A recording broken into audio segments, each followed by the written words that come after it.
തുടിക്കും വാസന്തങ്ങൾ പോയി എങ്ങോ ദൂരെ കണ്ണിൽ നിന്നും കാക്കപ്പൂവുകൾ പോയി അരിമുല്ലയിൽ നിന്നും തേനുണ്ണും കിളി പോയി നോവറിയും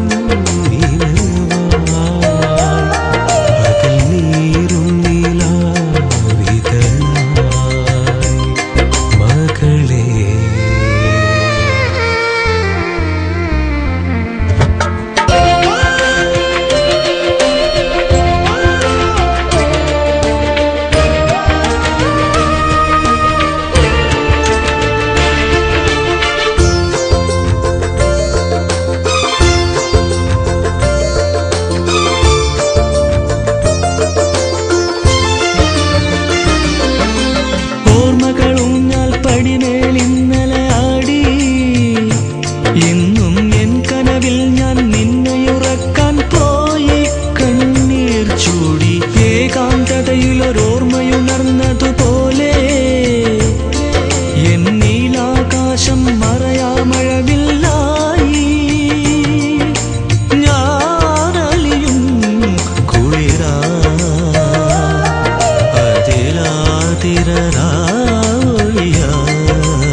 അപ്പുട്ടി മോളെ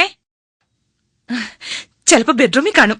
ചേച്ചി വെറുതെ കലബലാന്ന് ഓരോന്ന് പറഞ്ഞ് ഒച്ചയും വെള്ളമൊന്നും ഉണ്ടാക്കല്ലേ. നീ പോടാ അവിടുന്ന്. എനിക്ക് എന്റെ അപ്പുട്ടിയോട് സന്തോഷമായിട്ട് 2 വർത്തമാനം പറയണം. ആ പിന്നെ കാര്യങ്ങളൊക്കെ ഞാൻ പറഞ്ഞോളാം. നീ ഇവിടെ മിണ്ടാതെ നിന്നാ മതി. അപ്പുട്ടി മോളെ അപ്പുട്ടി മോളിവിടെ കാണുമെന്ന് ഹേമേച്ചി സംശയിച്ചു. കല്യാണം വിളിക്കാൻ വല്ലയിടത്തും പോയെങ്കിലോ? ആഹാ ഇങ്ങോട്ട് കേറി വാടാ ജയ. എപ്പോഴും കേറി ഇറങ്ങുന്ന വീടാ. എന്നിട്ടും കല്യാണം ഉറപ്പിച്ചപ്പോ അവന്റെ ഒരു നാണേ. ദേ മോളെ ഇവൻ പറയാ സാരിയൊക്കെ നമുക്ക് ആറങ്കേവിന്ന് എടുക്കാന്ന്.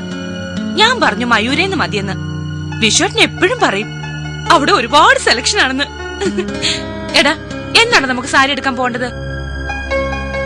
ചേച്ചി എന്നേ വിചാരിക്കുന്നതാ അവിടെ പോയി കുറെ സാരി വാങ്ങണോന്ന്. എന്നാ മോനെ നമ്മൾ പോകുന്നത്? അത് നമുക്ക് തീരുമാനിക്കാൻ ചേച്ചി. കത്തടിക്കാനുള്ള മോഡലാ. അപ്പുട്ടിക്ക് ഏതാ ഇഷ്ടം വെച്ചാല് ഞാൻ നോക്കട്ടെ. ആ ഇത് മതി. ഇത് നല്ല രസമായിരിക്കും. സാരിയുടെ കളറ് ഏത് കളറാ ഏറെ ഇഷ്ടം? ചുമപ്പ്. ചുമപ്പാവുമ്പോ അപ്പുട്ടിക്ക് നന്നായി ചേരും. അപ്പോ എന്നാ നമ്മൾ ഇതൊക്കെ വാങ്ങാൻ പോകുന്നത്? മറ്റന്നാൾ നല്ല ദിവസമാണെന്ന് അപ്പുട്ടി പറയട്ടെ ചേച്ചി. പറ മോളെ മറ്റന്നാളെന്ന് പറ. എന്നോട് എന്തിനാ ചേട്ടാ ചോദിക്കുന്നേ? ആ ചേട്ടന്റെ ഇഷ്ടം പോലെ എല്ലാം അങ്ങെടുത്താ അതാ വേണ്ടത്. ഇനി ആ ചേട്ടന്റെ ഇഷ്ടത്തിനല്ലേ പ്രാധാന്യം? അതെ ഞാൻ പറഞ്ഞതാണെന്നേ അത് ഈ പൊട്ടന് മനസ്സിലാവണ്ടേ. ആ കുറുപ്പച്ചനും ഉണ്ണിമാമയ്ക്ക് എന്താ വേണ്ടെന്ന് ചോദിക്കാം. ഓ ഇനിയിപ്പൊ അതിന്റെ ഒരു കുറവ് വരുത്തണ്ട. ദാ മോളിത് നോക്ക്. വാടാ.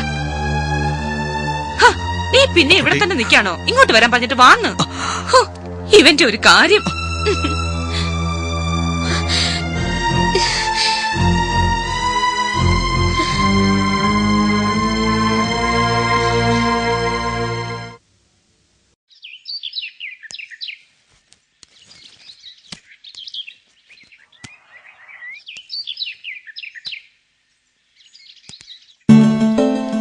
അതെ എല്ലാം നമ്മുടെ നല്ലതിനാവുമല്ലേ? ഞാനിവിടെ മുറുക്കാനും ചവച്ച് ബിസ്ക്കറ്റ് നിന്ന് വെറുതെ ഇരിക്കുകയാണെന്നാണ് നിന്റെ വിചാരം? അല്ല ഭാഗ്യം. ഓരോ ശ്വാസത്തിലും ഈശ്വരനാമം ജപിക്കുക. എന്റെ ധൂർത്തിന് എന്റെ കുട്ടികൾ കഷ്ടപ്പെടുന്നത് കാണുമ്പോ നെഞ്ചിനകത്തൊരു വിങ്ങല. ഓ ഇനിയിപ്പൊ അതൊക്കെ പറഞ്ഞിട്ടെന്താ? പോയത് പോയി. എല്ലാം തുലച്ചെന്നും പറഞ്ഞ് അർഹതപ്പെട്ടതിന്റെ പാതി പോലും തന്നില്ലല്ലോ നിങ്ങളുടെ അച്ഛൻ. ഇപ്പതേ അത് മുഴുവൻ നമ്മുടെ മോന്റെ കാൽച്ചൂട്ടിൽ വന്നു ചേരുന്നു. ഈശ്വരൻ വിചാരിക്കുന്നത് പോലെ എല്ലാം നടക്കും. അമ്മേ നമ്മുടെ അപ്പുട്ടി എത്ര മാറിപ്പോയെന്നോ. പഴയ ഓട്ടവും ചാട്ടവും ഒന്നുമില്ല. നല്ല പക്വതെടുത്ത പെണ്ണായി അല്ലേ ജയ? അതെ. എല്ലാം നിന്റെ ഭാഗ്യ മോനെ. എനിക്ക് അതിശയം തോന്നി. സ്വർണം എടുക്കുന്നത് അജേട്ടന്റെ ഇഷ്ടം, സാരി വാങ്ങുന്നത് അജേട്ടന്റെ ഇഷ്ടം, ലെറ്റർ അടിക്കുന്നത് അജേട്ടന്റെ ഇഷ്ടം, എല്ലാം അജേട്ടന്റെ ഇഷ്ടം. അവൾക്ക് ഇപ്പൊ അജേട്ടന്റെ ഇഷ്ടം മാത്രമേ ഉള്ളൂ.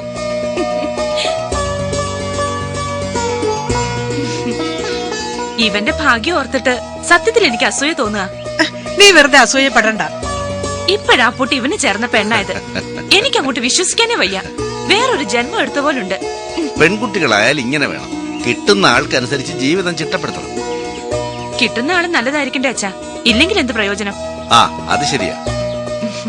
ഇവനെ പോലൊരാളെ കിട്ടുന്നത് ഏത് പെണ്ണിന്റെയും ഭാഗ്യ. അതൊക്കെ മുജ്ജന്മ സുഹൃതാ മോളെ. ഈ ജീവിതത്തിൽ ഇന്നതിന്നതൊക്കെ അനുഭവിക്കണമെന്ന് നേരത്തെ തീരുമാനിക്കുന്നതാ. നമുക്കത് മാറ്റാനും മറിക്കാനും കഴിയില്ല. എനിക്ക് കിട്ടാത്ത ഭാഗ്യം ഇവനെങ്കിലും കിട്ടട്ടെ എന്നുള്ളൂ എന്റെ പ്രാർത്ഥന. മക്കളും മക്കളുടെ മക്കളും ഒക്കെ ആയിട്ട് ഒരുപാട് കാലം സന്തോഷമായിട്ട് ഒരുപാട് മക്കൾ വേണം അല്ലേ അമ്മേ? നീ വിഷമിക്കണ്ട, ചേച്ചി വളർത്തിക്കൊള്ളാം. ചേച്ചിക്ക് വളർത്താൻ അവരല്ലേ ഉള്ളൂ.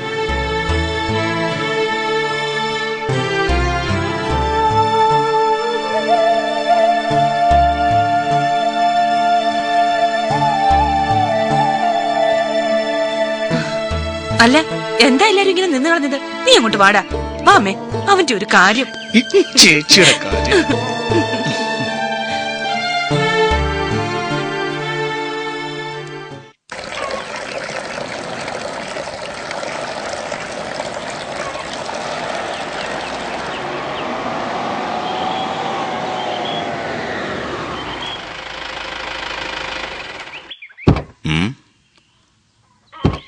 അയ്യോ, വന്നാട്ടെ. ബാലംപിള്ളയോ? സുധകുഞ്ഞമ്മേ, കേറി ഇരുന്നാട്ടെ. വന്നാട്ടെ സുധകുഞ്ഞമ്മേ, ഇത് ആരൊക്കെയാ വന്നിരിക്കുന്നത് നോക്കിയേ.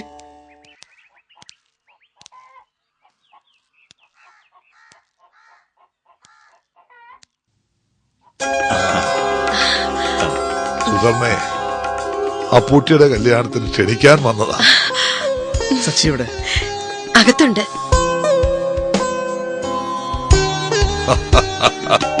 കണ്ടില്ലേ, സ്വന്തം വീട് പോലെയാ കയറി അങ്ങ് പോകുന്നത്. ഇങ്ങോട്ട് ഇരുന്നാട്ടെ.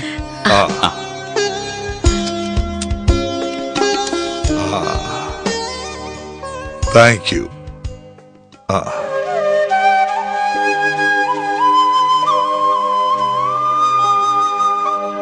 സച്ചി മാരേജിന് വരില്ലേ? വരണം. സച്ചിയുടെ മാനസികാവസ്ഥ എനിക്ക് മനസ്സിലാവും. എല്ലാം അറിഞ്ഞിരുന്നുകൊണ്ട് അജയേട്ടൻ എന്തിനാ അപ്പൂട്ടി വിവാഹം കഴിക്കുന്നതെന്ന് നീ ആലോചിക്കുന്നുണ്ടാവും. ഒരിക്കലും നിനക്ക് മനസ്സിലാവും അജയേട്ടൻ എന്തിനാ അത് ചെയ്തതെന്ന്. നീയോ അപർണയും തമ്മിൽ മറ്റുള്ളവർ ധരിക്കുന്ന പോലൊരു ബന്ധമായിരുന്നില്ലെന്ന് എനിക്കറിയാം. അവളുടെ മനസ്സിൽ ചിലതൊക്കെ തോന്നിയിരിക്കാം. പ്രായത്തിന്റെ ചപലതയായേ അതെനിക്ക് തോന്നുള്ളൂ.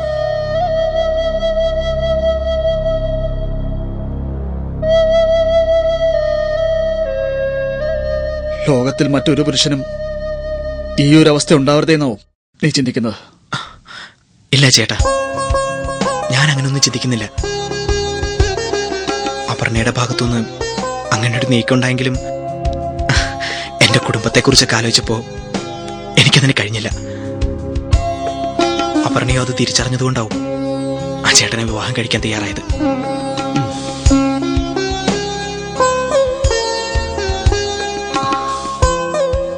എല്ലാം നല്ലതിനാണെന്ന് വിശ്വസിക്കുക. അപ്പോ സുധർമ്മ നേരത്തെ അങ്ങ് വരില്ലേ? വരണം. അപ്പൂട്ടിയുടെ കാര്യങ്ങളൊക്കെ നോക്കാൻ മറ്റാരാ? അമ്മയില്ലാത്ത കുട്ടിയല്ലേ. ബാലംപിള്ള തീർച്ചയായും അങ്ങ് വരണം. സച്ചി, അമ്മയുടെ കൂടെ അങ്ങ് എത്തുമല്ലോ. അവൻ അങ്ങ് എത്തും കുറിപ്പച്ച. അപ്പൊ ശരി, വരട്ടെ. ആയിക്കോട്ടെ.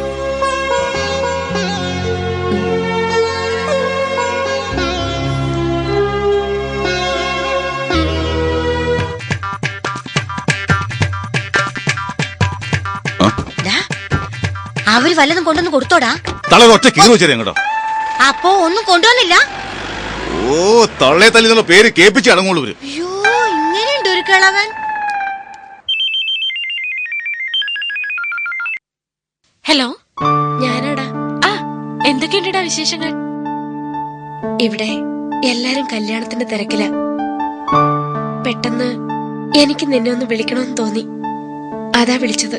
ഞാൻ എന്താ നിനക്ക് വേണ്ടി ചെയ്യേണ്ടത്? മുഹൂർത്തം അടുക്കും തോറും മനസ്സിന് വല്ലാത്തൊരു അസ്വസ്ഥത, തല പൊട്ടിപ്പോകും പോലെ. പാവം അജയേട്ടനെ ഞാൻ വഞ്ചിക്കാണെന്നൊരു തോന്നൽ.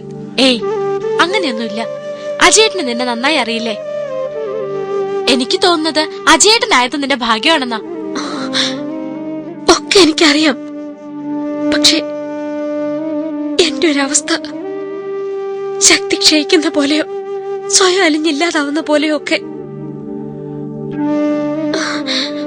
എനിക്കറിയില്ല അതെങ്ങനെയാ നിന്നോട് പറഞ്ഞു തരേണ്ടതെന്ന്. നീ ഇങ്ങനെ വിഷമിക്കാതെ, എല്ലാം നേരെയാവും.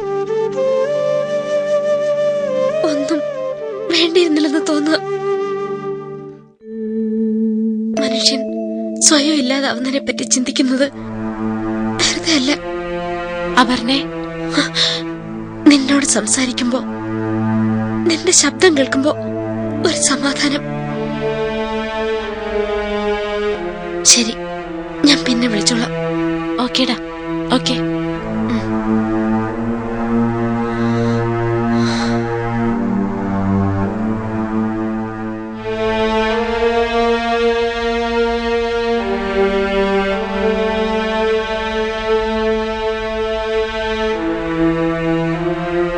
ഇഷ്ടപ്പെട്ടു പോയത് കൈവിടുന്നു എന്നറിയുമ്പോഴുണ്ടാകുന്ന വേദന അമ്മയ്ക്കറിയാം മോനെ. അങ്ങനെ ഒരിക്കൽ തളർന്നു നിന്ന് പോയവളാണല്ലോ ഈ അമ്മ. ഇനി മുമ്പോട്ടൊരു ജീവിതം ഇല്ലെന്ന് വരെ തോന്നിയതാ. പക്ഷെ അവിടെ നിന്ന് അമ്മ ഇവിടം വരെ എത്തി. എന്റെ മോൻ പകച്ചു പോകരുത്. നഷ്ടപ്പെടുത്തുന്നതും പിന്നെ കൈനിറയെ തരുന്നതും ഈശ്വരനാ. എനിക്ക് വിഷമമൊന്നുമില്ല അമ്മേ. അപർണ മറ്റൊരാളുടേതായിന്ന് ഉറപ്പായില്ലേ? ഇനി ഞാനെന്തിനു വിഷമിക്കണം അല്ലേ? മോനെ, നിന്റെ ഈ വേദനയ്ക്ക് കാരണം അമ്മയാണോടാ? അല്ലമ്മേ, എന്റെ അമ്മ എന്നെ വേദനിപ്പിക്കും. ഈശ്വര, എല്ലാരും വേദനിപ്പിക്കാൻ മാത്രമുള്ളൊരു ജന്മമാണല്ലോ നീ എനിക്ക് തന്നത്. എന്റെ കുഞ്ഞിനെ വയറ്റിലിട്ട് അന്ന് എവിടേക്കെങ്കിലും ഓടിപ്പോകാൻ തോന്നിയിരുന്നെങ്കിൽ, അല്ല ഈ ജന്മം തന്നെ അങ്ങ് അവസാനിപ്പിച്ചിരുന്നെങ്കിൽ, ഈശ്വര ഇന്നെന്റെ മോനെങ്കിലും വേദനിക്കാതിരുന്നെ. അമ്മേ, എന്തൊക്കെയാ എന്റെ അമ്മ പറയുന്നത്? ഈ കണ്ണീര് കാണാൻ എനിക്ക് വയ്യ.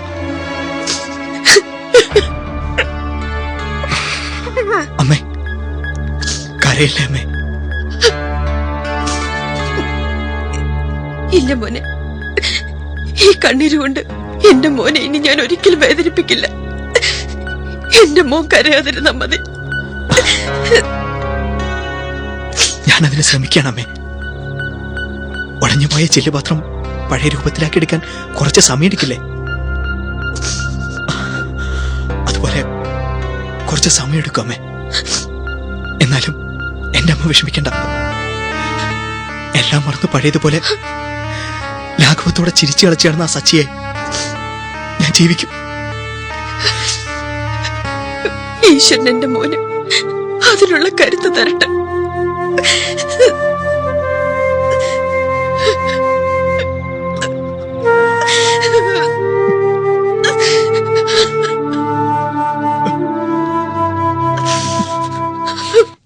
മാളവിക,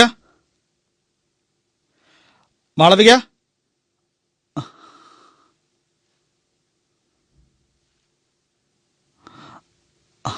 മാളവിക,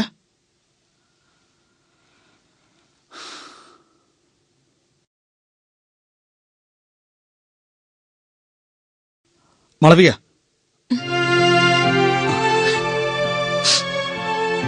എന്താ ഒരു ക്ഷീണം? പനിയുണ്ടോ? എന്തുറ്റി? ഞാനൊന്ന് ഉറങ്ങിപ്പോയി, ചിലപ്പോ അതായിരിക്കും. നന്നായി പനിക്കുന്നുണ്ടല്ലോ. എണീറ്റേ, നമുക്ക് ആശുപത്രി പോ. വേണ്ട, ഇതങ്ങ് പോവും. അത് പറഞ്ഞാ പറ്റില്ല. എണീറ്റേ. വേണ്ട, ഞാൻ വരുന്നില്ല. വരണം. മരുന്ന് വാങ്ങാതെ ഇവിടെ കിടന്ന് അസുഖം കൂടിയാൽ എന്താ? എവിടുന്നോ വന്നു കയറി ഒരുത്തിയെന്നും പറഞ്ഞ് എടുത്ത റോഡിലേക്ക് ഇട്ടേക്കണം. സ്വന്തം വീട്ടുകാർക്ക് പോലും വേണ്ടാത്തവളാ ഞാൻ. പിന്നെ നിങ്ങൾ എന്തിനാ എന്റെ കാര്യത്തിൽ ഇത്ര താല്പര്യം എടുക്കുന്നേ? തർക്കിക്കാനും ജയിക്കാനും ഉള്ള സമയമല്ലത്. അസുഖം വന്നാൽ ചികിത്സ ആദ്യം വേണ്ടത്. പറയുന്ന കേക്ക്. മുഖം കണ്ടില്ലേ ആകെ വല്ലാതെ? ആ തലയൊക്കെ ഒന്ന് ഒതുക്കിക്കേ. ചെല്ലേ, എഴുന്നേക്ക്.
മരുന്നും മറ്റു സ്റ്റോക്ക് ചെയ്യുന്നോർത്ത് പെങ്കൊച്ചോ, കുറച്ച് ദിവസമായി കറക്കം തുടങ്ങിയിട്ട്. ഞാനിവിടുത്തെ മെമ്പറാ, ഇതങ്ങനെ വെറുതെ വിടാൻ പാടില്ല.